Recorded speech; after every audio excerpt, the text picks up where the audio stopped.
44. Kind words change minds, hearts, and sometimes society. Written by me, Connor Lawn.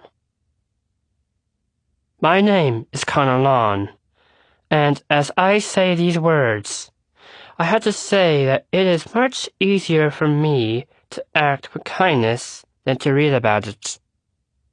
As a young person with Down syndrome, I'm challenged by having a great trouble clearly expressing the most typical thoughts, emotions, dreams, goals, and desires.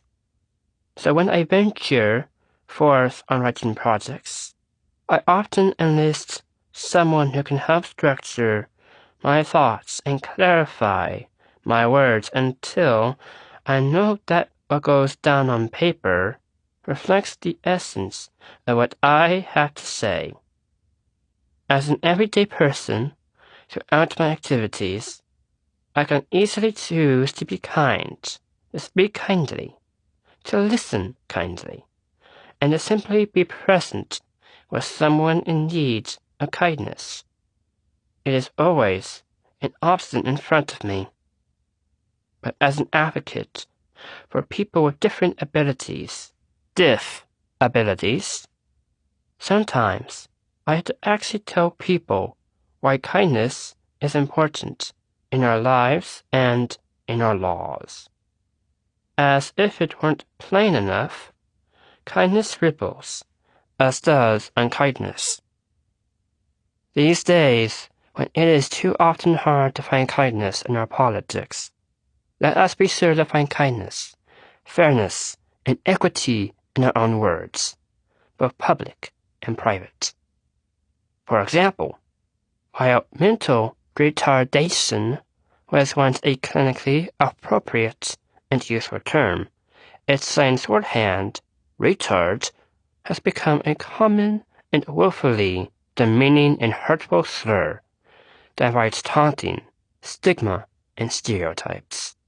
It invites bullying from the heartless and slammed doors from the mindless. It undermines the simple human need and right to be treated with respect and dignity. So yes, we advocates consider the term a stinging label that is outdated, stigmatizing, and needs to go away. But not everyone is embracing a shift. Critics say that changing a word is an act of political correctness, rather than any substantive change. Peter V. Burns, CEO of nonprofit The Arc of the United States, says it best.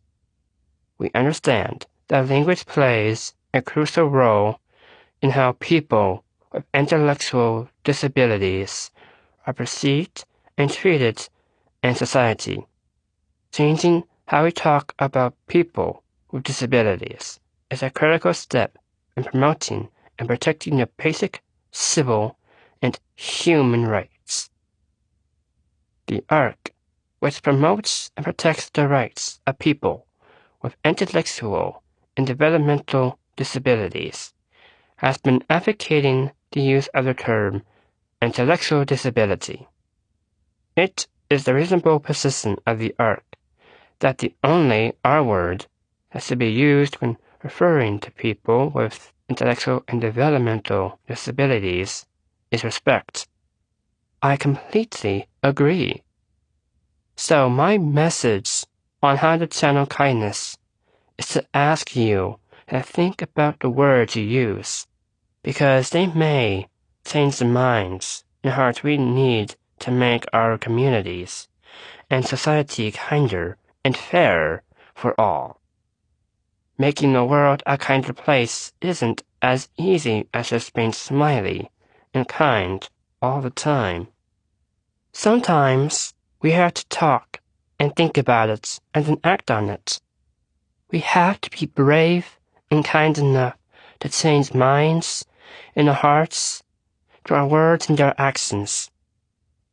What can you do to make today and tomorrow a kinder place for others?